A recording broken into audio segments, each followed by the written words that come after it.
think we can start. Okay. Good afternoon, ladies and gentlemen, and friends in the insurance industry. In commemoration of Insurance Consciousness Month, welcome to episode 2 of our second season. Today, given that almost all of us are working from home and 100% of us are reliant on the web, the topic at hand is very timely, and I am certain we will learn a lot from this. So to welcome you today, as well as to remind everyone of the house rules, let me pass the floor over to Mr. Carl Ventura, CPI's young, energetic, and talented CIO. Carl? Hello, everyone. So thank you very much again for attending. So we appreciate all the learning and collaboration that we've been having for the past webinars that together with IRA, IIAP, as well as PIC, where we share the knowledge, right? So just for the house rules, the webinar is recorded. However, we do have a Q&A section and a chat open. Right, so if you do have any questions, and this is a very interesting topic which you may have questions about, you can ask it anonymously in the Q&A section, or if you do want to share your experience to everybody, do use the chat box where you can send your message to all the panelists as well as the attendees to share your experiences to all.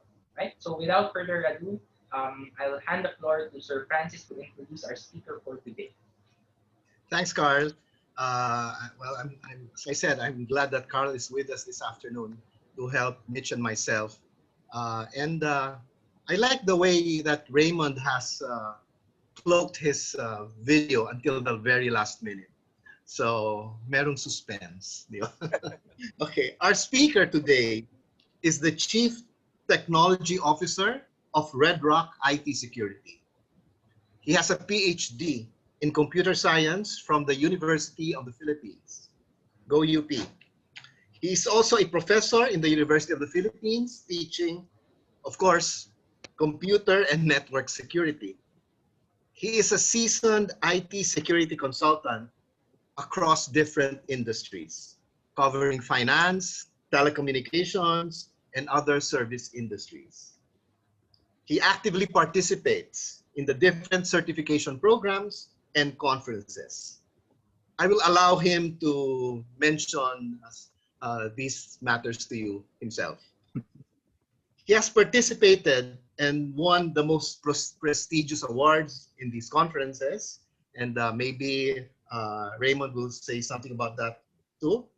And he is also, and listen to this, he is the only security expert in the Philippines who is recognized by SANS Institute. Kaisa-isa na recognized. SANS Institute is the largest source of security training in the world. And also of the GIAC, or the Global Information Assurance Certification, the entity who certifies and validates the skills of IT professionals all over the world. Ladies and gentlemen, let us welcome Professor Raymond Nuñez. Raymond? All right, thank you, sir. Good afternoon, everyone. So let me just share my screen.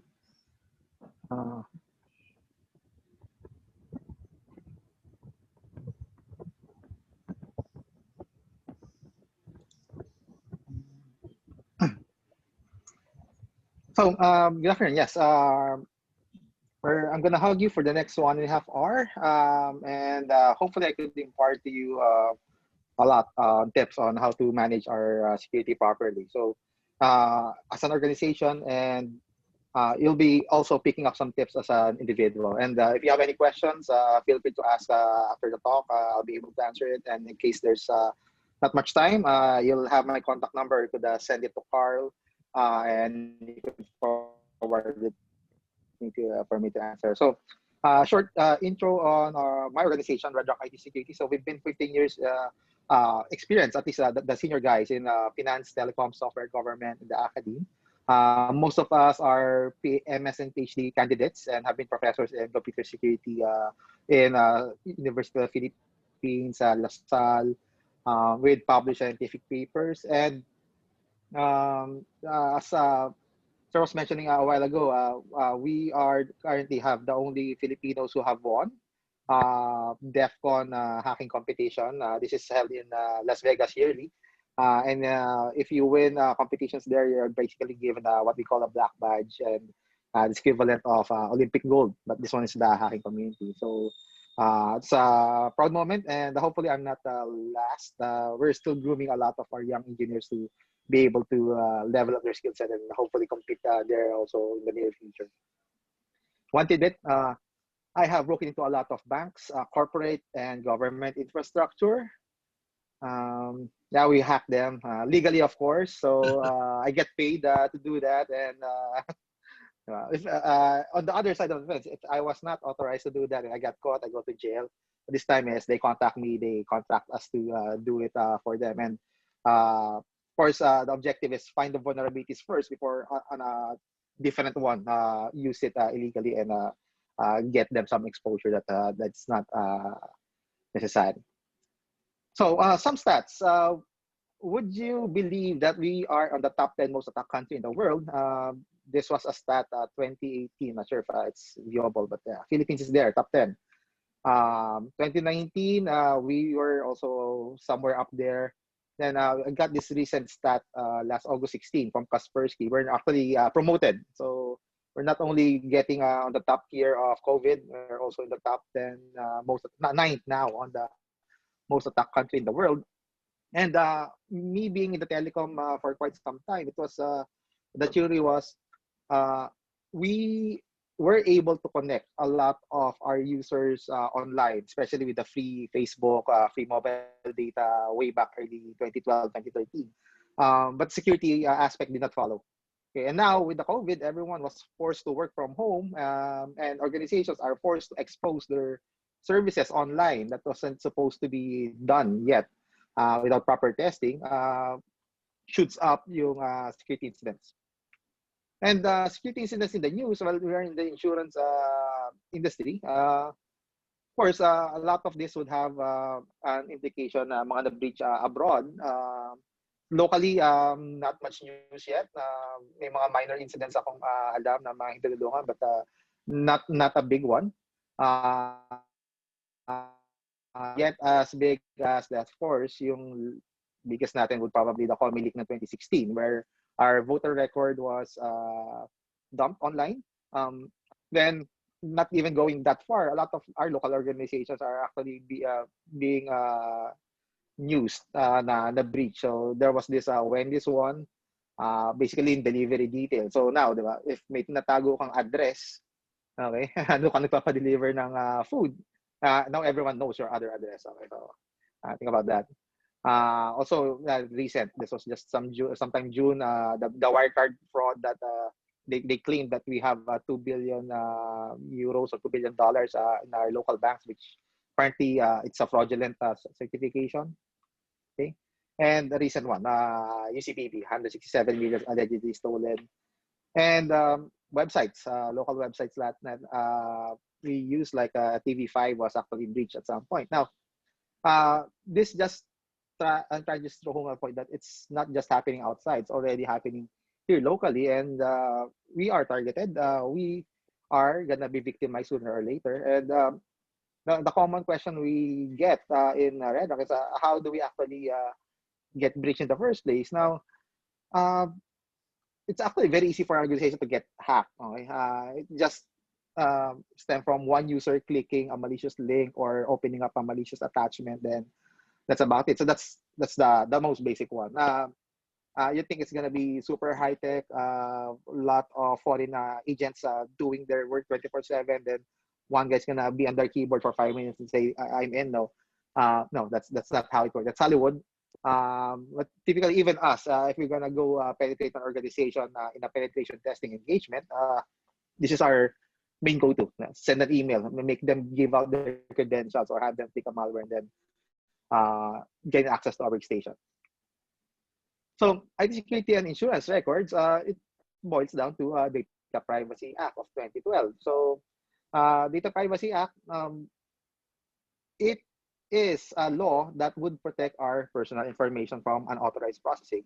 Now, before, wherein pupunta tayo sa mall and then we have a lot of people asking for our details for credit cards, promos, Dati binibigay lang natin yun. Now, it's more aware. People are more aware wherein they treat now their data as may monetary value. So they don't just give it away, especially with the awareness program of the National Privacy Commission, which now gives us, as an organization that processes data, liability, right? To make sure that it is secure and it's not being used for anything other than what's intended for. And the data privacy law requires our organization to have a DPO, data privacy officer, which would oversee the compliance to the law. And if you haven't appointed a DPO, the de facto DPO is the CEO, and they will be responsible for any violation of the data privacy law. Also, there's a requirement that in case you are notified of a breach information within your control, in 72 hours, you have to assess and report that breach. Otherwise, there's going to be harsh penalty for non-compliant. And information we're handling, of course, insurance and healthcare industry, it's very targeted. And unfortunately, right, for insurance, it's not heavily regulated in terms of security. So strengthening security becomes less of a priority for quite some time. But data privacy law actually is augmenting this because everyone's under the data privacy law. Everyone has to comply. And what are the attackers gonna gain from attacking you? But not sure if it's a surprise that insurance and healthcare data are actually sold in the underground market, and information like PII, SPII, health records, it has longer shelf life and technically not replaceable, right? Your password, if it gets breached, you could replace it, no problem. If your fingerprint data gets breached, medyo masakit siya i-replace. So, Men in Black type, but you get the idea. Okay?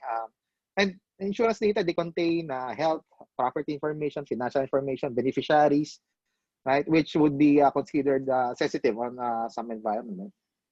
So we need to really protect it. And we've conducted some tests on insurance systems, and some findings we found under IT infrastructure is we got applications that's easy to bypass authentication, some vulnerabilities in place that we could tweak our request and gain access to information that were not authorized. Some would have authorization issues wherein any agent or insurer who has access to the system could manipulate the records, okay, and gain access to information other than the user. And typically, this should not be an issue, but we are now allowing a lot of online signups, meaning anyone from the public could go to your site, create an account, and then be a user on the system. And then once they're a user, they could do manipulation on the system and get information that they're not supposed to access. So this is a typical issue we found. Then we'll have some controls in place in a bit to address this. And now with the advent of mobile application and web application, there's a lot of vulnerabilities going around. And to a point that we could even read through the entire backend database of an organization just with mobile app access. So with that in mind, let me introduce to you to the CIS, Center for Information Security, Critical Security Controls. So CIS, nonprofit entity, they want to help design a guideline for best practices on securing IT system. Now, what they were able to do is come up with 20 controls. If you could comply with it to some degree, it would really help you to fight off nation-state sponsored attacks, financially motivated attackers, commodity malware, or even script kiddies, or mga young ones na just playing around the network. And you'll be surprised that 20 controls lang, we could actually the CIS not organization is actually worldwide consortium of US government agencies, Department of Defense, Australian intelligence. So there's a lot of input. Basically, parang what's the best practice now we could mandate and then have everyone secure if they just followed it. So the CIS basically it was divided into two. So although 20 lang siya, merong first 5, which is the most basic ones, and then the rest, which is the next 15. So the first 5 controls is actually used to protect our organization from a wide range of vulnerabilities. Okay? And this is low-hanging fruit. Now, hopefully, everyone could comply initially in first 5 lang. But check natin yung list, diba? How easy is it to follow this 5 controls? So top 5. The first two alone, inventory of authorized and unauthorized device. Meaning, do you have a list of your workstations, laptops, mobile phones? Ano mga details meron yan? Specs, gano'ng katanda na? They are still running XP. For the software one, di ba? Are you still running Windows NT or mainframe ng mga lumang insurance system? Or are we running the latest and greatest Windows 10 environment na most likely not. But di ba? Sometimes I go to organization to do an audit, then just ask them outright, di ba? What's your status ng asset inventory? And kakamot sila ng ulo, then they'll give an Excel file na pag chinek mo, last modified 2 years ago. It's not updated and it's not that much relevant kasi with the advent of technology, every week may new device ka pumapasok depending gaano kalaking organization. So if you don't have an inventory of what's allowed in your environment and what's not allowed, you're gonna have a hard time securing. Kasi how could you defend a system that you don't know is actually existing on your infrastructure, right? There's also secure configurations of hardware and software. I have some documents I could share in a bit. They also came from CIS that would allow you to have basically hardening guide. If I have this kind of switch, if I have this kind of server, what are the steps to do to secure it? So unfortunately, we don't have time to discuss details on it, but I'll be able to point you to that page where you could download it based on your environment and then check out how could we better secure our systems piece by piece. Next is number 4 is the continuous vulnerability assessment and remediation. This is a component wherein if we have asset inventory, we're able to assess vulnerabilities on it because if it has software, it would have vulnerabilities, and vulnerabilities to fix more often than not requires patching and remediation. So if you do not have an inventory, how could you assess the vulnerability? So it ties hand in hand. And once you are able to assess that it is vulnerable, you should have someone or some procedures and resources in place to patch it. So we've been into a lot of organizations ulit na, yeah, we do our VA, vulnerability assessment. Yeah, we know it's vulnerable. Okay? But they come to a point pag remediation na, wala kaming team to patch. Okay, or we have some a team to patch, but they are actually being used to install new services. So napapabayaan na yung vulnerability, and it's actually very dangerous because a lot of the major hacks, I have some scenarios in a bit, actually stem from vulnerabilities that they already know existed and walang nagpatch. Okay, so that's a component of it. And then last dito sa critical security controls number 5 is control use of administrative privileges, meaning there should not be anyone logging into your organization as an administrator. Okay, it should be regular user and then switch to admin, so they would have some proper accountability. And this goes hand in hand with your own computer, even at home. What is the only reason why we would need administrative access to on our laptops or desktops?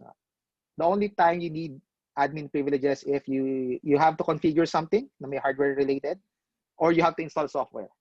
Okay? You do not need admin privileges to surf Facebook. You don't need admin privileges to listen to a webinar. So why would you run your system with administrative control not in place, okay, and browse some sites?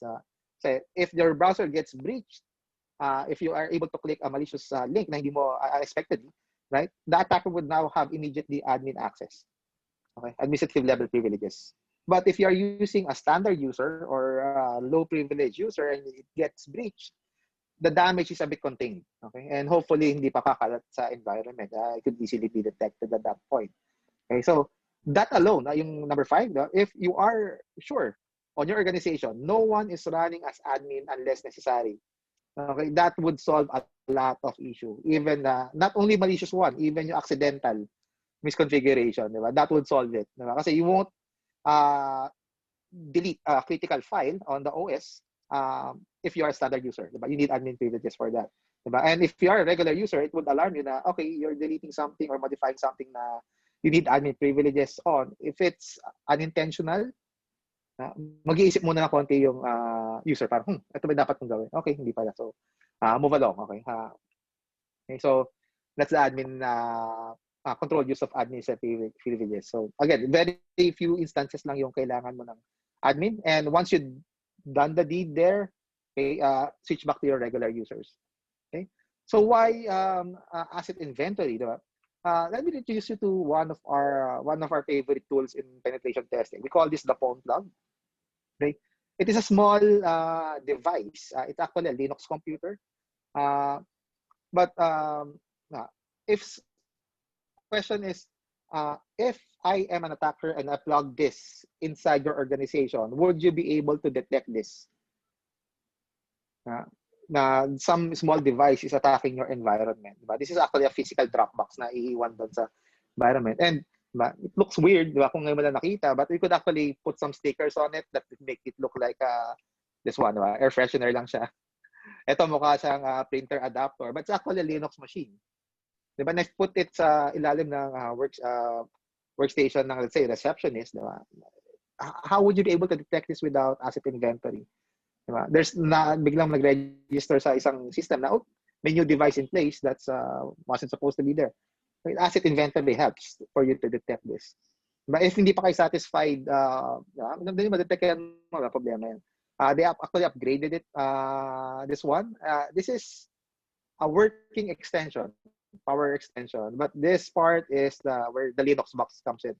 And it has actually a 2-port switch, wherein you could actually put the workstation there and then the wall port on the other end. And it's now able to intercept that device, that network traffic from this device.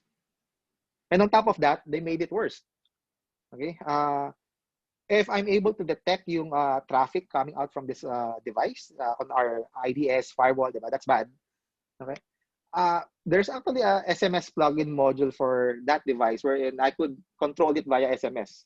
So it's communicating to me, the attacker, out of out of band. I'm not using the network. I'm using the telco's network with the SIM card.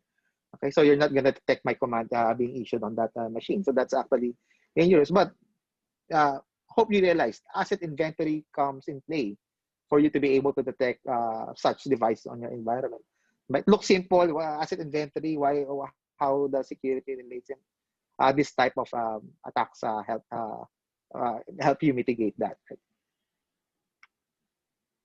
So that's initial 5. I'll be able to provide you some links on in-depth discussions on it, and you could again.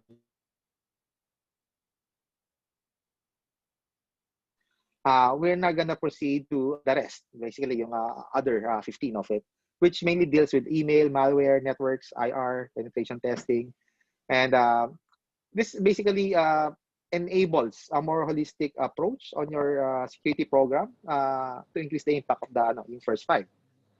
So 6 to 12, we got maintenance, monitoring, and analysis of audit logs. Basically, this has something to do with collection of logs and someone actually processing and analyzing it. Diba? Collecting all the logs and no one's looking at it, medyo useless siya to some degree. You also got email and web browser protection, malware defenses, limits of control and network ports, data recovery, secure configurations, and for network devices, and boundary defenses basically our border firewalls. So limitations and control of network ports, this is wherein if we go with the physical port, diba? If we go to an organization, are all their ports active? Hopefully not. Right? But minsan maraming pera organization, everyone has a switch port under their table. And even though it's not being used, it's actually active on the switch. Anyone could actually plug into that and be in your network, bypassing a lot of your border control. So aside from physical network ports, we also have to do with minimizing the services on a machine, a workstation, or a server, meaning if I don't need a typical service running on a server, why would I have it exposed, right? Sample is, if I have a database server and it's not going to be used for a web application server, why is IIS or Apache web server running on it? I might as well disable it and install it. So We are trying to minimize the attack surface by limiting the network and controlling the ports. Okay, so the less, the better for security. Okay.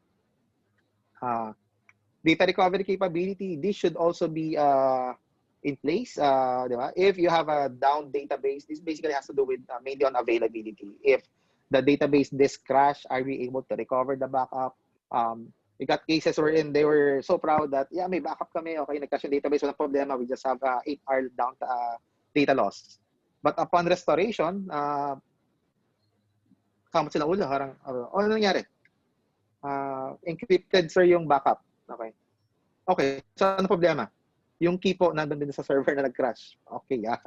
So apparently they weren't properly testing their data recovery capability at that point. They were able to get the data out, but they're not able to bring it back in. So they basically lost their entire database on it. Now, aside from that, there's also the threat of ransomware.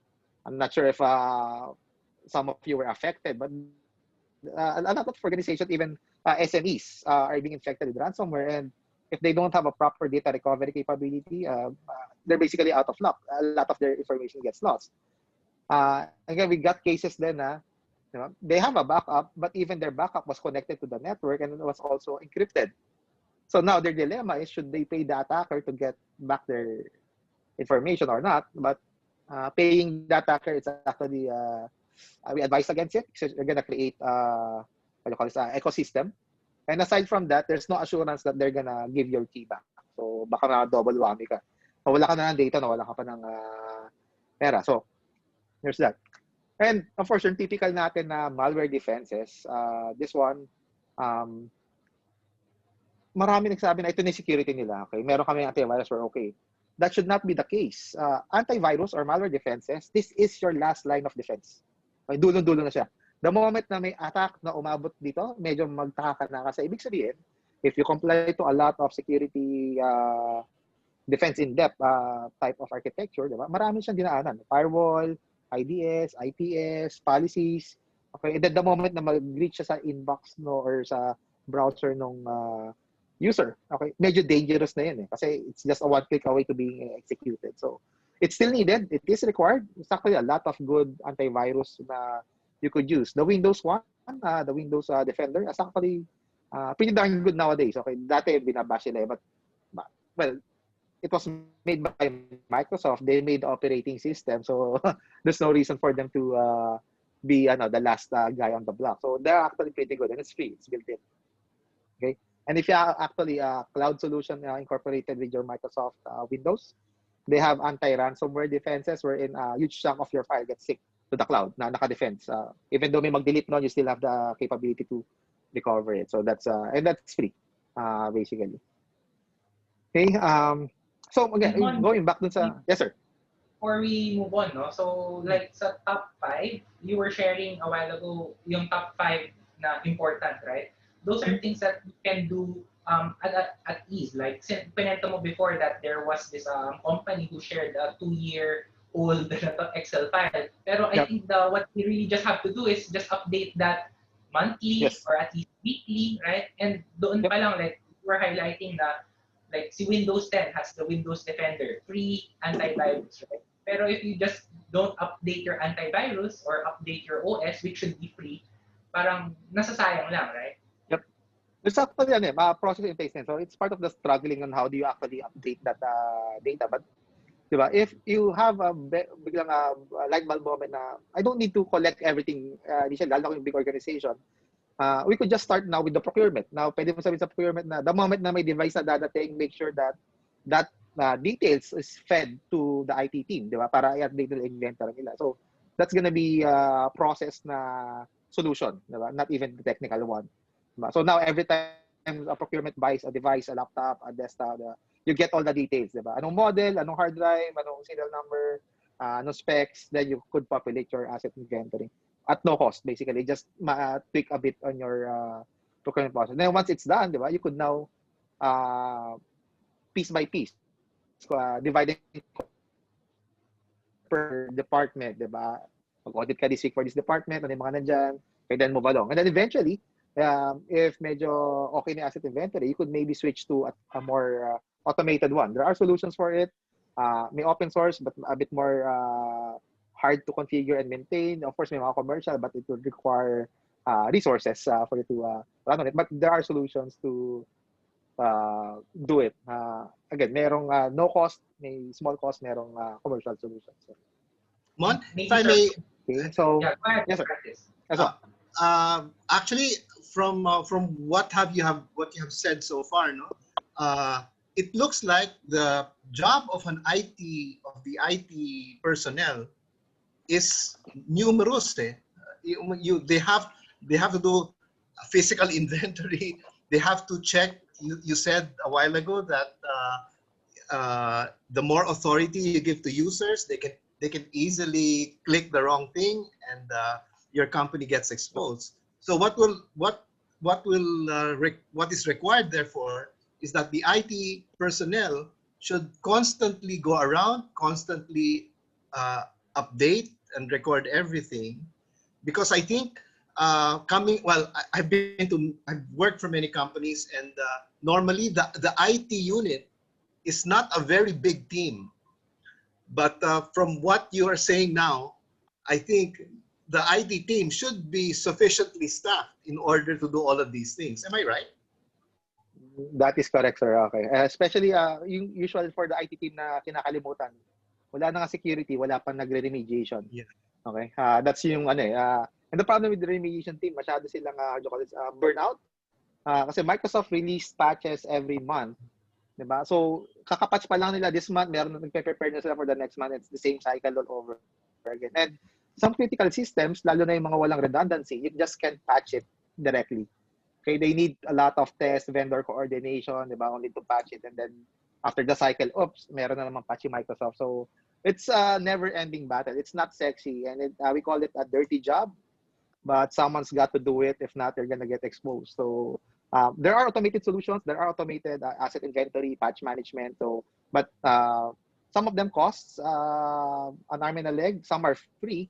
If you're actually a Windows shop, there's a free update service, the WSUS, Windows System Update Service. It's built in. And I'm surprised not a lot of organizations are using it on their own. Diba? Parang manual pa rin sila nagpa-patch. But that could actually save you a lot of pain in managing your asset inventory and patch management. So yeah, it's free. It's already, if you have an Active Directory environment, it's already there. Okay. Raymond, That's if I may important suggest, Go ahead, if I Mitch. may suggest, maybe going forward, the IT guys or the IT team should be working very closely with management, or should actually form part of the management team. And when they create policies, they spread responsibility around the table, not just keep it to themselves. But at least you guys are supposed to point into the right direction, and then they can take over. Diba? So you don't take all the responsibilities to yourself. Agree, sir.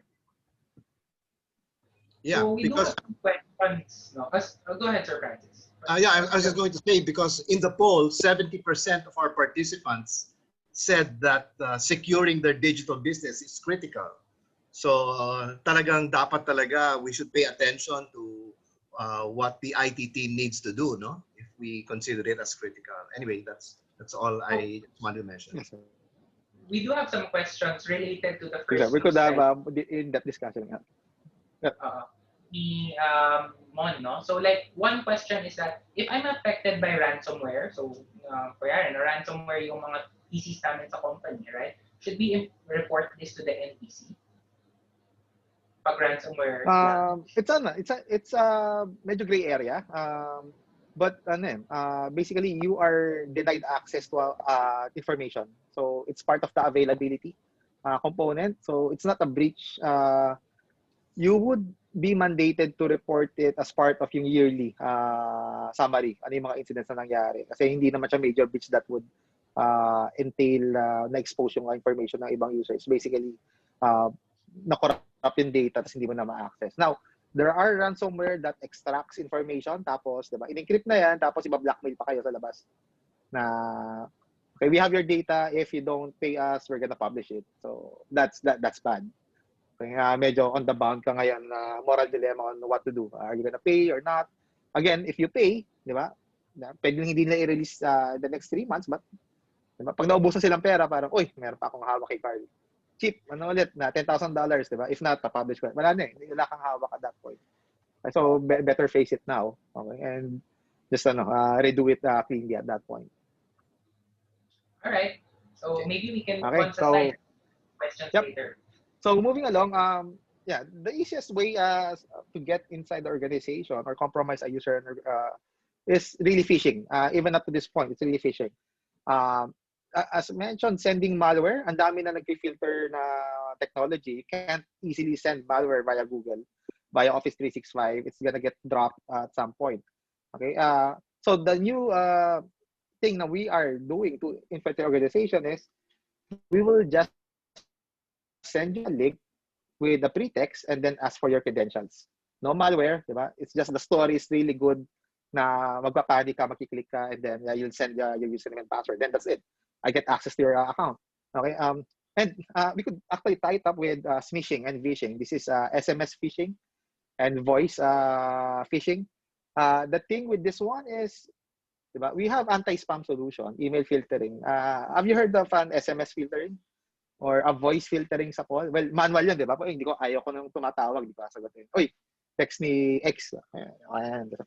Pero manual yun eh. You leave the decision dun sa user to believe or check kung sino yung mga nandun. Now, this one, senders could be masked. This was an incident, I think, July.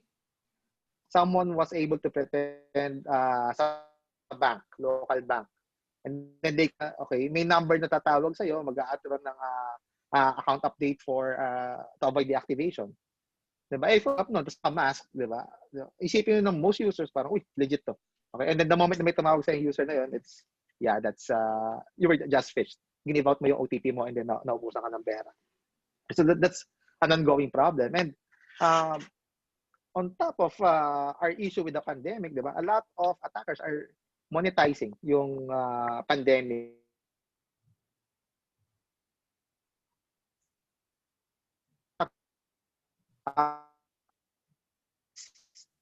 This was stat nung March. Okay. Now it's more. This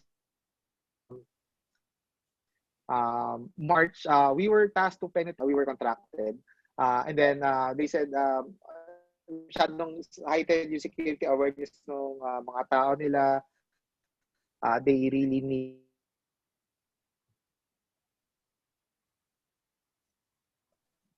wherein measure nila yung security. We would be claiming that there is someone infected with COVID-19 sa building nila. So think of your mindset a week into the lockdown, early March. So it's March 17.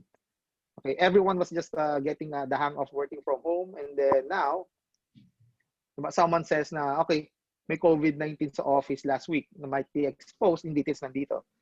Okay. And of course, this was a fake domain. It just looks like the company domain. Not much details here, but we increased their anxiety level, and once you click on the link, it would just present to you a fake Google login page.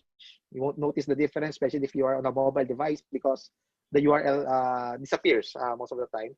And we even employed legitimate certificate, HTTPS. It's not gonna present to you a fake certificate, so there's not gonna be an error. So if the user plugs in their username, then their email, diba? We basically got access to their account. So the stat we got was within 1 hour of sending on a site and security aware organization, 50% click the links, 15% sent valid credentials, and 11% actually pushed through with their two-factor authentication token. So that's actually bad. But come to think of it, if you receive that email mid-March, sino yung hindi mag-click? And then sino yung mag-iisip na, di ba? Baka expose yung pamilya ko, di ba? Di ba? Nagisa to. So, yeah, it was bad. Yung pretext na yun, it's really, I call it borderline psychotic na nga. But attackers don't really care. So we just want to really to test if they're gonna be flagged from the user's perspective. So we really need to be educating our users more. Kasi given this scenario, diba, a highly security aware organization even got phished, then we got a problem.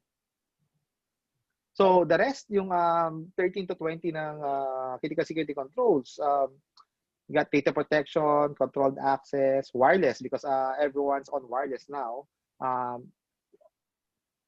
A common issue that we got with wireless is once you are in the wireless networking organization, you could actually see all the devices, all the servers, and the workstations from it. You could actually guest network ka. So if it's a guest environment na may mga bisita kayo, not much an issue now kasi wala naman masyadong mga bisita. Pero before, it should have been a separate network. They should not have access to the internal systems. But there's a lot of organizations still does that. So they really put na pati wireless access control should be in place. Account monitoring and control, di ba? If you have a resigned employee, are you properly deactivating the account? If an employee moved to a different department, di ba? Should their access be revoked from the other ones? Minsan nakakalimutan or they 1 week lang and then pansamantagal, di ba? After a few years, ang dami na niya access to a lot of departments na wala na sila dapat na access. And there's also, next issue security skills and assessment. This one is, if we are gonna increase our security, our technical team must be highly skilled to do that. Because if not, you might consider outsourcing or getting some consultants for you to help on producing a very sound security program. We also have application software security. This one is if maglalabas ka ng system or i-expose mo publicly, diba? From design, it should be security first. Okay. The problem is we got a lot of system that was internal only. Now it's exposed publicly because of the pandemic. And that's a high exposure for any organization. Kasi it's not designed to be exposed sa labas. But now we're exposing it. There's also incident response and management because if we have an incident, how are we gonna do it step by step? Okay. The last thing we want, nagka-incident, walang may alam ng plano, walang may alam mag-respond. Everyone's gonna be running like headless chickens and blaming. Diba? Hindi, system mo yan, na-breach, kasalanan mo yan. O hindi, data mo yan, hindi mo nung design natin to, sabi ko, lagyan natin ng firewall, hindi mo ginawa. So, it should be properly coordinated and properly tested. Okay, with, we call it tabletop exercise para everyone's aware of their role and ideally, oriented agad.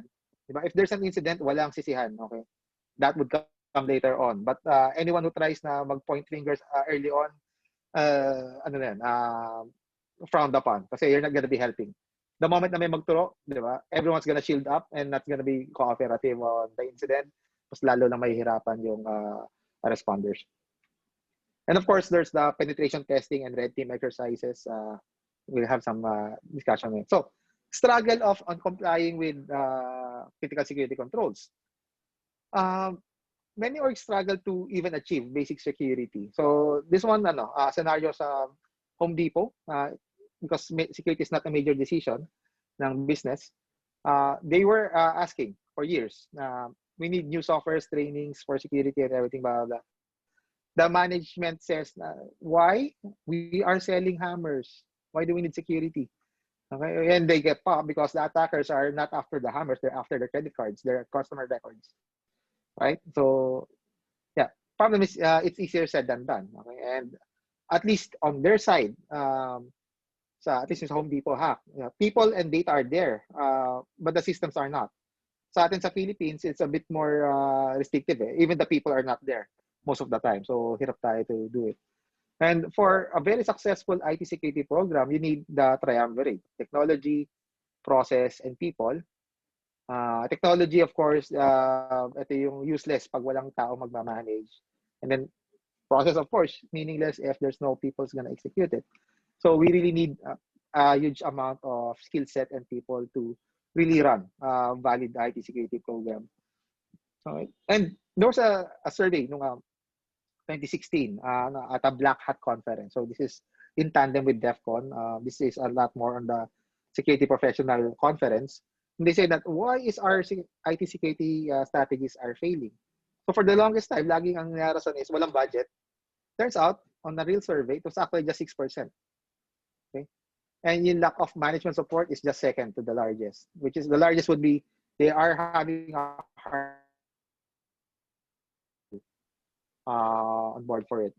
And the problem aside from that is true technical IT security professional. You need a lot of years of experience in network systems and development. So it's very hard to find an individual. And even though you found someone, I'm not sure if they're going to be fit organization. Baka sobrang mahal naman ng cost, diba? So it's a constant struggle, but we need to really find a solution for it. So this talk is to some degree, hopefully it gets you aware and figure out na we need to solve some issues that we have in regards to security. So as mentioned kanina, di ba? How do you start, let's say, for the asset inventory? Organizations are already generating data. So you just need to find out at one point ng process natin na generate yun, and as early as possible, grab it and say on this one, sa asset inventory, feed it. Diba? For the network intrusion detection system, if we don't have it, we could empower our employees na if you receive an email na medyo weird, diba? Don't hesitate. Call the IT, forward it to them, tag it as a phishing email, diba, for their evaluation. So it's actually a sensor network na nag-iisip. Diba? You just need to empower them na it's not wrong to receive a phishing email. It's wrong to click on it, but in case you click, diba, huwag niyo papahiyain din. So the moment na may isa kang napahiyang employee na na-fish, diba, wala na mag-report. So it's has to be a culture of helping around for everyone's a part of the team, basically. Okay, and oftentimes security is getting in the way of achieving something else. Like, diba? I have to launch something pero hindi pa na-test. Okay, yung security guy, isa yung bad guy. Parang, hindi. Diba? Delay natin na 2 weeks. Kailangan natin testingin yan. So, but if mali yung pagkaka-deliver niya, okay, the point is, he doesn't want exposure for the business. But if medyo arrogant yung pagkadating niya and hindi na relay maayos sa business owners, diba? Parang party pooper siya. So we don't want that. Security guy must also be able to deliver recommendations in a proper and courteous manner na bakit tayo magde-delay kasi ganito yung pwede mangyari, and if we don't do the testing or if we don't purchase firewalls, web application firewalls, IDS, and put it in front of it, diba? We risk getting reported to NPC, which we don't want. So it's a pros and cons. But eventually, security guy has to bow down to business. Okay? Yun yung maraming hindi nakikita nila. You are there to drive the business, not to stop it. Okay? Business yung priority. Like sample sa organization namin, I don't allow my employees to connect to public Wi-Fi because of the dangers on public Wi-Fi, but they need to work remotely. Diba? So I can't just say bawal ka connect. Diba? So the solution we got was everyone need to have mobile data. May cost involved, but diba, to support the policy na bawal kang connect sa public Wi-Fi, we have to put in something na in lieu of for that. So moving on, some case studies na you might want to be aware. So Equifax, they were hacked. Pretty big. It's a large credit card company in the US. They were hacked with a vulnerability that is known for a few months and they did not patch it. So yun yung point dito is the organization must fix vulnerabilities when they arise. Not okay, alam ko yung vulnerability ako next month na yan or next year na yan, di ba? So, di ba? Nagpa-pentest ka, nagpa-VA ka, pero hindi mo naman in-apply your recommendation. What's the point? Di ba? So, take Equifax case. Okay? And a lot of the board was fired. Diba? Yung stocks nila medyo nag-drop and then they have to pay a lot of fines. Okay? Just because they didn't fix one critical vulnerability sa Apache struts at that point. Number 2. When the evidence is gone, diba? It's gone. Okay. This one is just pertains to you are generating a lot of logs and data.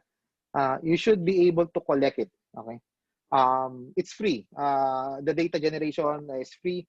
Most softwares to do log ingestion and correlation, there are free solutions, there are commercial ones.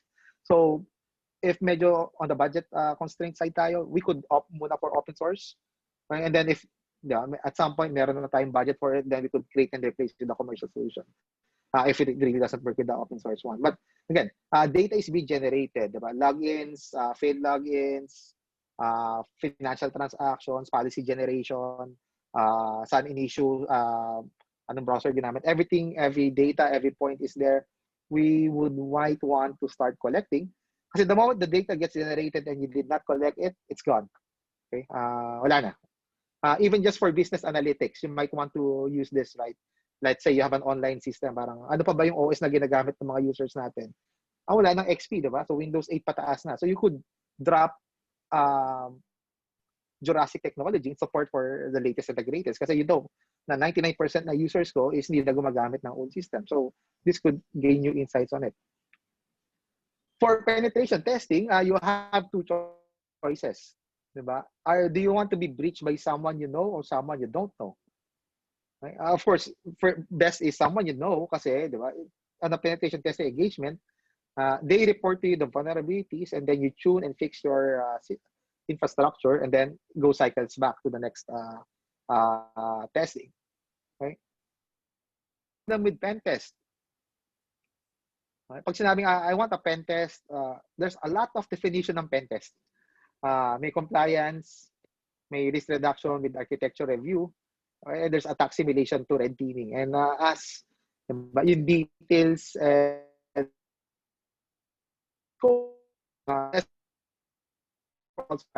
but for a security organization, medyo mahirap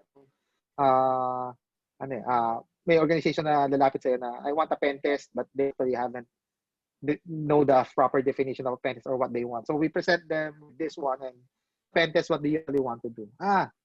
We want to do attack simulation kasi we got this entire suite of tools now we want to be tested, so yeah, we could do that. Or minsan, may requirement lang sa amin let's say for the bank, BSP. So it's more of a compliance. So we could now assess ano yung proper types of tests na gagawin for the organization.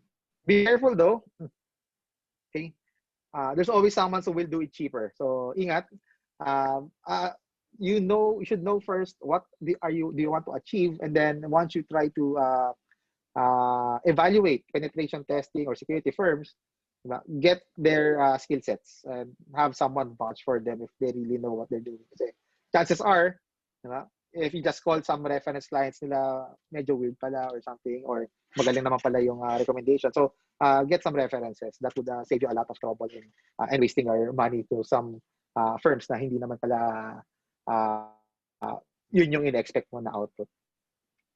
So I have this scenario on one of our internal penetration testing na we did on a bank.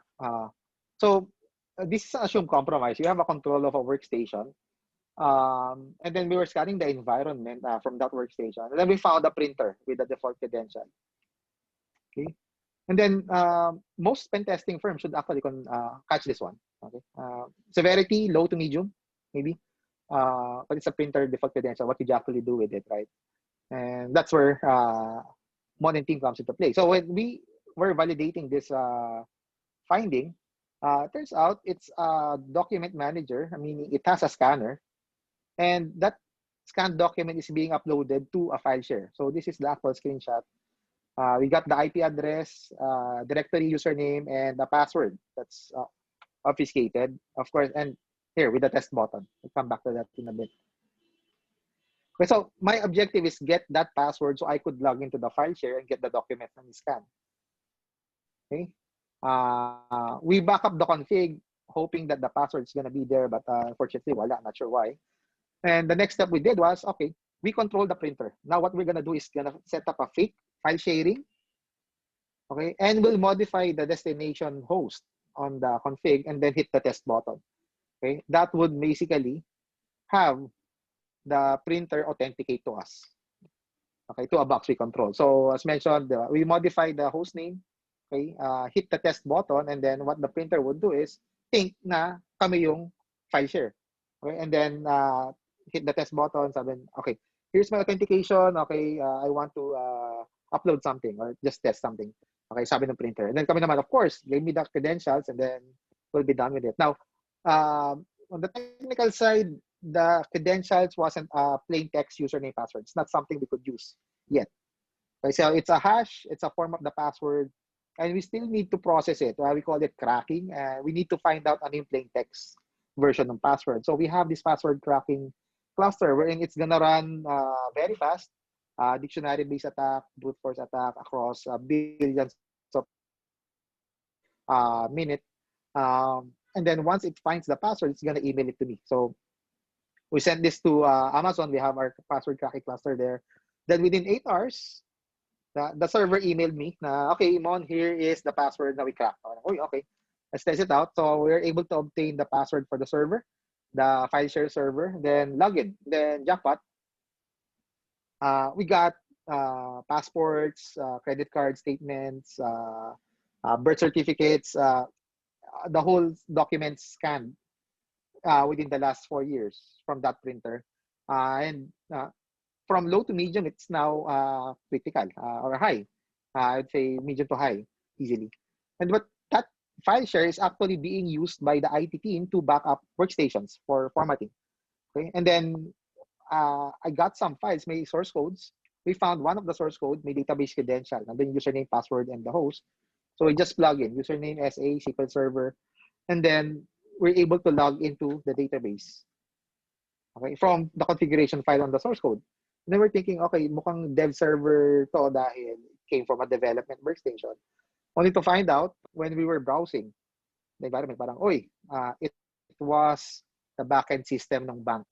Last transaction a few seconds ago, nandun yung mga account numbers, balance, parang, oh. So now, from low to medium, easily critical, right? And there's a lot of things in place dun sa critical security controls na if it was put properly, could have prevented this one. But it wasn't. And this basically just I want to highlight to you guys the mindset of the attacker once they are in the zone to get to the crown jewels of the organization. A lot of them are not really magic, sysad, network ad skill, and some sort of chamba to a degree, right? Okay, so last is the data is there until it's not. So this is ransomware. I'm sure some of you were affected on it. Iba baka tahimik lang. You will get infected. One user would open up an attachment that's gonna execute ransomware. Chances are, if you are not secured or isolated properly as an organization, you could be inoperable for quite some time, and that's bad. Okay, especially now, let's say for insurance, may magkikiling, diba? Tapos yung mga database mo encrypted, diba? How would you be able to validate kung magkano mabibigay ko, valid pa ba yung policies nito and everything? Well, you have the paper, but that's gonna take a lot of time to sort and find, right? But be careful with the data. Make sure you really have a backup na properly in place, so you should be able to restore operation with minimal data loss at that point. Okay. Right, let me check this out. Okay, yeah. So managing controls within the organization, the CSC is not a checkbox. Okay, they are guidelines for long-term security posturing. So you really need to put the CSC at the core ng mga product purchases, implementation of technology, training, response plan. So it's good to read on it, especially on the details. So the moment na meron kayong bibiling equipment or technology or service, you have the right questions to ask, and is this really a proper fit for my organization based on the security program that I'm trying to build. Last thing we want is, diba, we've been helping a lot of organizations na breach. Diba? The moment na ma-breach sila, if hindi pa sila nag-close, kaya meron silang blank check na, yeah, buy anything you want. Then that IT team would buy everything that they want, only to find out, diba, meron sila mga systems na 2 years na hindi nila nagagalaw kasi hindi pa tapos yung implementation nila sa mga una. And then nag-expire na yung licenses and everything. So it happens a lot of times. So it really needs to be programmed properly. Okay, so and always keep especially scheduling in mind once you go to security programming. So some CSCs also have organizational plans for event and ensure that staff are properly trained. So like number 17, diba? Security skills assessment to be able to determine, diba, skilled enough ba yung mga tech guys natin to handle it. If not, diba, baka kailangan nila i-train, or we might need to hire someone to in place of that para mag-concentrate yung staff natin to kung saan sila properly skilled. Okay? There's also incident response management. Not necessarily a skill set ng any individual. It should be a team. Okay? Of course, a tech guy would help. But a lot of organizations parang as long as they are aware on what to do, okay, and they're just gonna call some tech guys at some point if they really need some help. Let's say for forensics or network imaging and network data collection or this imaging. So yeah, but if you are trained properly, most of this you could handle on your own. Diba? Let's say nagkaroon ng breach, easy kagad dyan, diba? Don't turn off the machine, diba? Disconnect lang sa network and then assess. Diba? Are we able to find out anong point of entry? If not, could we ask someone to as a help? Or if nakita natin may nanakaw na data, diba? Meron bang PII? Diba? If may PII, gano'ng karami, is it reportable to NPC? And then anong oras magsisimula yung countdown natin to 72 hours para everyone's aware na may deadline na tayo in the next few hours na kailangan natin mag-report to NPC by hook or by crook. And as NPC naman, even though hindi pa kompleto yung details mo, diba? As long as you notify them na may nangyari within 72 hours, then just ask na, we're still investigating, right? So, diba? Wala namang Superman, lalo na kung major breach na makukuha mo kagad yung point of entry and what was stolen. So, you really need to manage them too. And they understand that. So, understandable naman sila NPC for that. So, and even though minsan mga 2-3 weeks na wala pa rin talagang linaw, you could even ask for extension pa. We have a lot of that. As long as you are keeping... We have a lot of that in the insurance industry. Yung immediate notification of a claim. Yep. No need to give all the details yet. Yes. Sorry. Familiar sa ganun. Anyway, so that's a huge chunk of my talk. May CIS, Center for Information Security, meron din siyang hardening guide. So there's this site, it's yung cisecurity.org/CIS-benchmark. A lot of the software you have here, Windows, XP 7, 8, 10, Server 2012, 2016, different Linux versions, different web server versions, iOS, Mac, Android, mga hardening guides to secure. It's actually a huge document repository. Just go to this site, you will be able to download it, and then, well, hopefully not all. Kung ano lang applicable sa organization mo, then have your IT read through it, and then point out na kagad nila ano yung pwede nila i-apply. Now, without cost. Basically, ano lang, time lang. Kasi yung material lang dyan eh. So, they just have to ingest it and then run on it. This would basically increase your level of security posture agad for free. Kasi a lot of the recommendation here is already built in dun sa mga systems. You just have to tweak on it.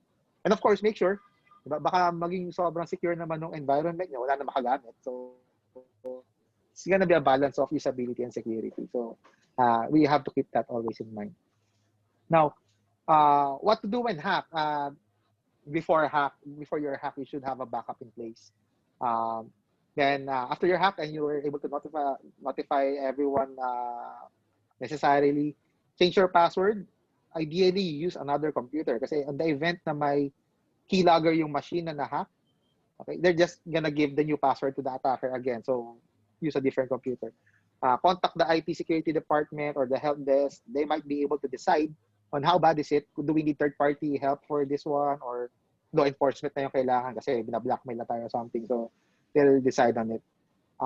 Another point is if you have an on-call or retainer-based na forensics or incident response firm, keep them on the call list para, di ba? Kahit na minsan nagde-decide pala kayo kung incident ba to o hindi. They might have some answer na, hindi, wala lang yan. Okay, so let's be done with it. Parang, or bigla, may phishing email kami natanggap na ganito. And then they already know kasi they're responding to another organization na similar breach, di ba? They could easily put a stop kagad dun sa inyo na early on na, okay, disconnect mo sa network yan and then we'll assess it. So, they'll have some insights na maybe more in-depth than what you would be able to accomplish on your own. And of course, for personal, monitor always your credit card transaction, di ba? Figure out kung merong weird transactions na hindi mo naman ginawa. But, well, some guys na medyo mayaman, parang mga few $100, hindi nila napapansin sa dami ng transaction nila. But still, you should be able to point out which transactions you did and which is not. Kasi you could easily raise it to the banks and flag it for fraudulent transaction. And they would most often have that refund it naman. So that's good. So reference tools, I have this an audit script. I'll present it to you in a bit, in 2 slides.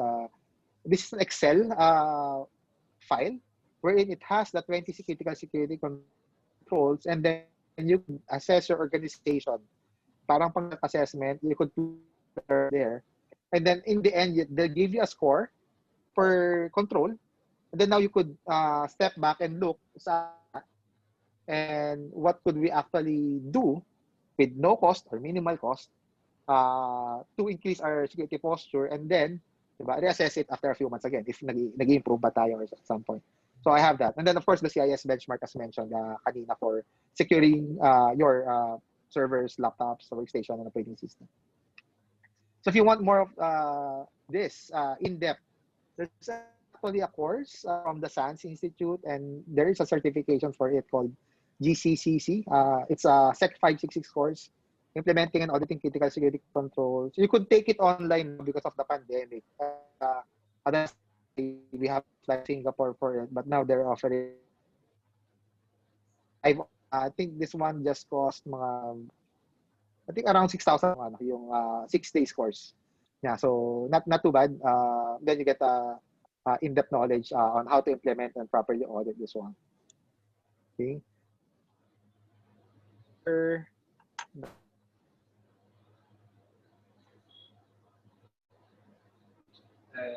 Did we lose Senator Mon? Sir Francis, are you there? I think Mon froze. Oh, hi. All right. Right. But while we're waiting for Mon to get back, you know what? There are two comments that are worth noting. Yep. One is from Mr. Joey Reyes. He's the current president of the Philippine Insurers Club, and he knows of where he speaks because he heads a company that it's IT related and also security is of utmost importance. No, he goes, I still believe that the most honest personnel in an organization are the IT people. They hold so much information at the tip of their fingers. Reason that we make sure IT guys are well scouted and properly documented. Remember, security is all about trust. Trusting the software, hardware, and person handling both. And the second comment is from an expert as well.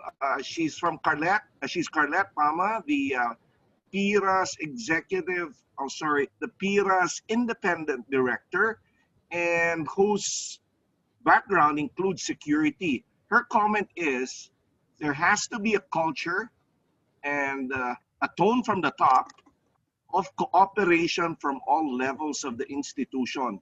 If the culture is fault-finding, the risk is doubled. Also, there's a need to have the CISO be supported accordingly. And I can't agree enough with this, Carl, Francis. Yes. And I think we have one back na, no? And I'm Oh, seeing this. there. Okay. I think completely. Actually, a lot of this is really with the people. You know? So doon sa one of the slides that Mon was sharing a while ago is that the technology is there, and you can get free technology, open source. Sometimes if you're using Windows 10, and we all are, may antivirus na. Some things that you really don't have to spend a lot in.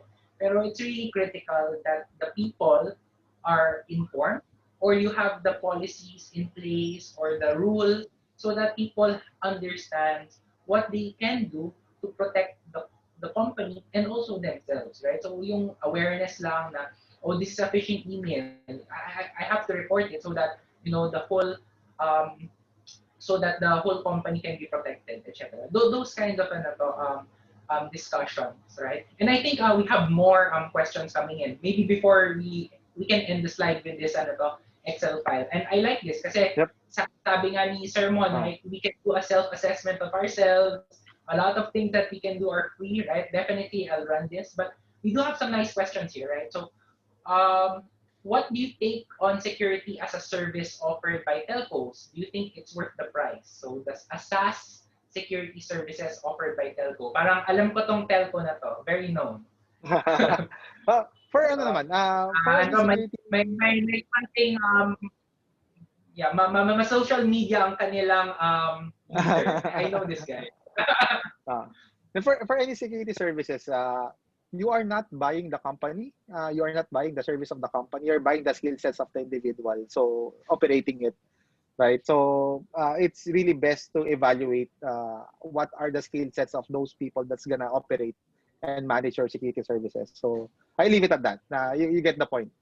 Kasi, it's not the name brand or anything. It's bawa, mekaniko, di ba? You don't go to a shop dahil yung pangalan ng shop. You go there dahil magaling yung mekaniko nung shop, di ba? So, I leave it at that.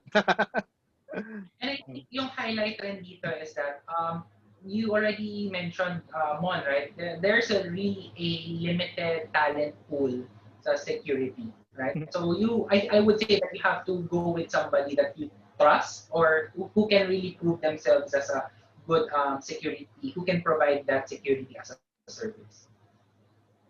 Yep. Hey, Francis and Carl, there are two more comments that are very important not to miss.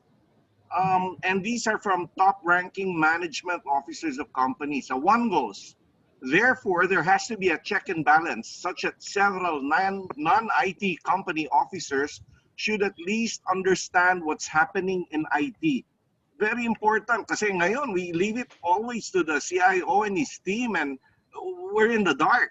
I think management should know a little about IT and security and all this. So these sessions are very important. And from Carlette, again, comment number 2, training for IT personnel must be continuous. Often the training budget priority is always given to the frontliners. Know that for tech-dependent institutions, the lifeblood is in our IT personnel. And this is even more important going forward. Diba? And if I may add, wag lang IT, pati na rin management para maintindihan nila kung anong importansya ng IT. Everybody on board. And I think also, Sir Mitch, what we also have to highlight there, though, is that it's also two ways, right? So, sinashare ni, definitely right now, there's a swing, there's a balance towards one side that, the management or the business is not listening to IT as much. Pero also at times, right, where the IT team for listening in this call, right, has to understand that business will always come first, right? So that's why sometimes we like the best tools, very expensive security features, and you'll just say because we need it, right? But in the end, if we buy those tools, it will cost the business an arm and a leg, right? So it's up to the IT guys to also understand what the business need is, and maybe there is a solution out there, and the control doesn't have to be a tool, right? It can always be a process change, right? And an education, right? Something that is completely free, but it will already protect your company. So those kinds of things would be thought of. Yeah. Since we're in insurance, one very important tool is a risk transfer tool. Okay, and there's a question related to that. Have you encountered any client who was breached and they had a cyber insurance policy, which was a big help to them? I guess Raymond could answer this. Yes, sir. Yeah, we did. What happened was they were insured, and then part of their insurance was the insurance company would have an incident responder go to their site and assess the breach. So it was, I think, part of the, how do you call this? I'm not sure if how to turn that. But the insurance sent us as part of the incident responder team to assess and help the organization bring it up. Now, the problem with the cyber insurance when we're actually checking yung policy was there's a lot of restrictions in place na, diba? Negligent, you got always being audited.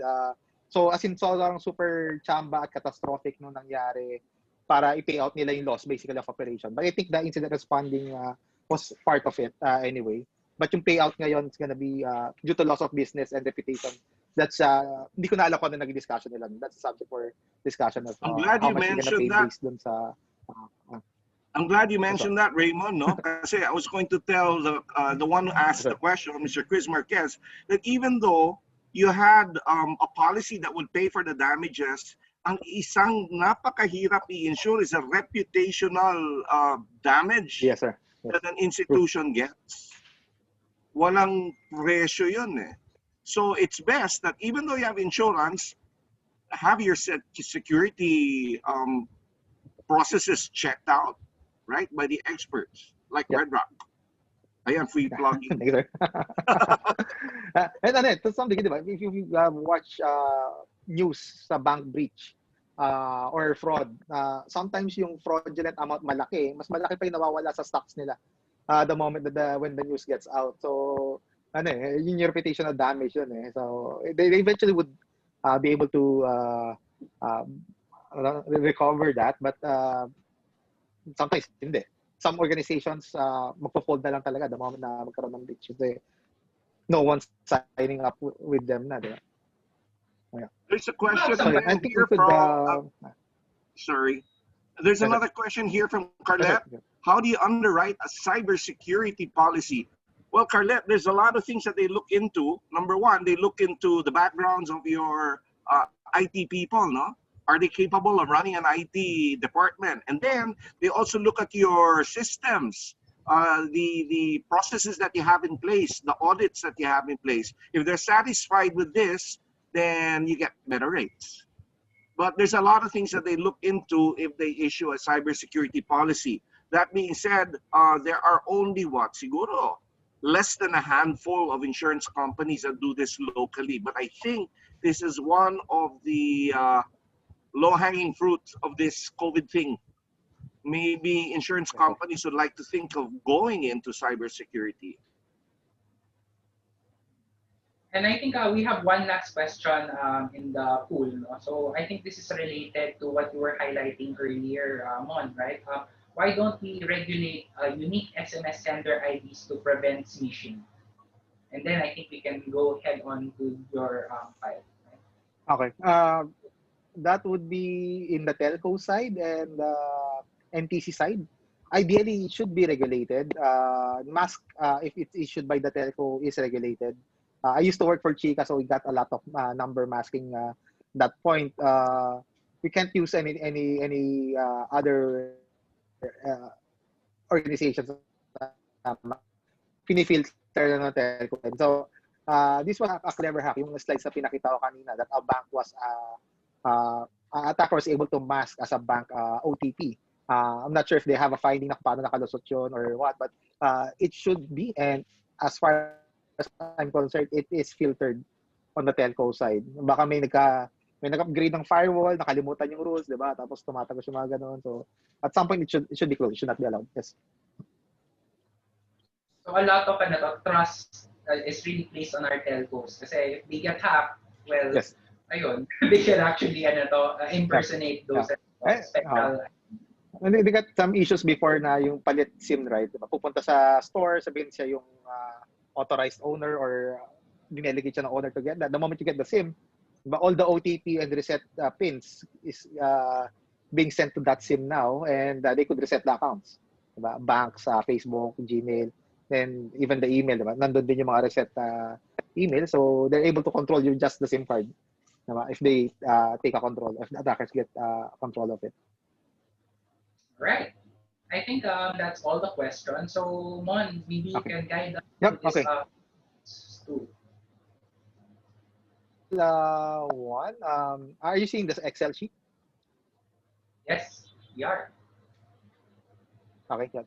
So yeah, this is the audit scripts for CIS Critical Initial Assessment Tool. So we recommend this to do self-audit for any organization kasi this would give you a score per critical security controls, and then you could have here like this one, utilize active discovery tool to get your environment asset inventory. Then you could have here, diba? Kahit policy, everything here stems from policy. Do you already have policy in place? Then you could say na may informal policy, may partial written policy, may approved written policy. Okay, and then as you select na meron ka na dito, most systems, okay, automated on all systems. Ideally, objective nito is automate as much as possible to minimize yung harm. But everyone stems from policy kasi you can't automate something if there's no policy in place for it, diba? Kasi what's gonna be supporting yung resource requirement for that if the board is not aware of or hindi ka nagpa-upload ng any policy for it. Then so once you've selected any of this one, you get scores on the upper left, and then you have 20 controls here in some details. Medyo marami to, so I won't be itemizing them. So it's around 20 controls. Okay, and then you go back to their dashboard. You have a score here for 20 critical security controls. So this is what you could present to management, to the board. Ito tayo last year, ito tayo this year kasi nagbigay tayo ng resources. And we think now we need more resources to improve, let's say, critical security controls number 9 and number 17. Okay? And then we could improve on number 12 just with some policies and procedures in place with no cost. Okay, so yung gusto nila marinig lagi, di ba? At no cost. Okay, so dadagdag lang ng some policies and procedures. So yeah, if you actually score at least 2 on the okay, kasi doon not without awareness of the CSC, you were able to already score 2. That's actually good, but that's very hard to achieve at that point. Level 3, that's actually typical secure organization at that point.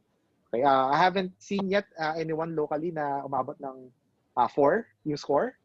So, wag kayong panghinaan ng loob kung nandun kayo sa range ng 1 to 2. It's still okay. Okay, you still it needs improvement for it. And now at least you have something to measure on. Hindi kagaya dati na, di ba, pulling data out of thin air ka lang. And secure tayo kasi ganito. Now it's secure tayo kasi we got the numbers to bank on. Okay, and that's free. I have the link there. I think Sir Carl will be sending you. And on the slides, Then, you can share the slides attendees. the community naman, right? Yep. Okay. Yep. Yes, sir. So I think that's my presentation. I have my email here in case you have questions I wasn't able to answer or natulog kayo mamayang gabi na may isip kayo tomorrow morning. You could shoot out email kay Carl or to me directly. We'll answer it as we can. That's it. Any questions or comments? Violent reactions? I have a Yes, question. Actually, Mon, I was hoping that somebody will ask this question from the participants, but since no one did, because I want to just give you a scenario, a typical scenario, from an insurance company with regard having to secure their data. And I'm just tying this up with our previous webinars already, that for you to be competitive, you have to be digitally transformed already. So you'll have to be one step ahead of the competition, and you have to be digital in order to do that. And one of the wishes or dreams rather of insurance people when it comes to claims is that we wanted our claimants to be able to access our database in order for the claimants themselves to be able to check the status of a claim at what stage it is in by themselves without the need of trying to contact somebody from the company. Now, the question is, for that to happen, will the company really have to expose themselves, expose their database from being hacked in order to do that? Because that is a usual predicament that we are in. Okay, we do that, but we expose ourselves. So but we need this to be competitive, to be giving the best service to our clients. How will you answer something like that, Raymond?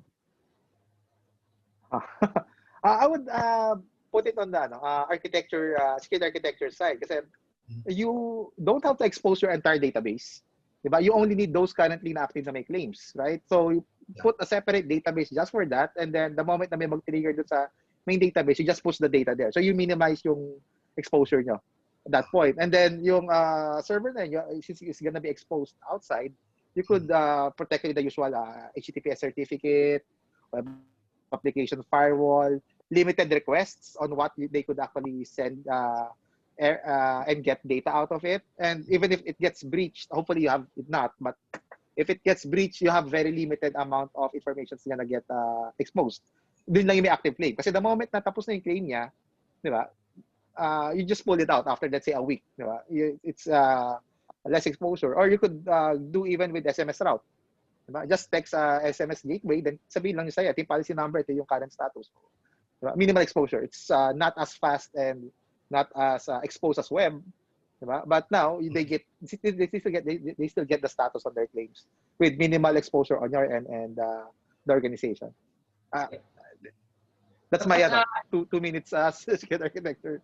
And I think the highlight, Jan, is that it shouldn't stop you from doing all of these improvements. Kasi once you stop because you're so scared, hindi na tayo kakita eh. So I think it just has to be done in a very elegant manner so that you're still protected. The approach dun, sir, is minimalist approach lagi. What kind of information lang do I need exposed and then keep them separated lagi. Okay? And don't expose your main database dun lahat nagko-query. Okay? Make the database push the data dun sa exposed one. So in case this gets breached, walang path from this database to get into the main database. So I think that's the rule of thumb that you have to follow, really. No? If it can be helped, do not expose your main database to anybody. I think the banks do that as well, right? The banks do not expose their main database. Can comment. You're on mute, yeah. Now, just my 2 cents worth, no? Oh, not really 2 cents worth, pero just a reminder for all the participants. Remember, we have a data privacy law in place already, and it's kind of tough. It's not only a monetary penalty, pero it includes the incarceration of the president or the CIO. So we have to take this seriously. So if I were you guys, I'd have an audit taken and I'd contact the experts. Diba? You don't want to be responsible for this. I don't want to spend all my life in jail. I'm glad I'm retired. Sorry, Chris. Okay, so maybe Sir Mitch, I think there's no more questions. Any other things to share?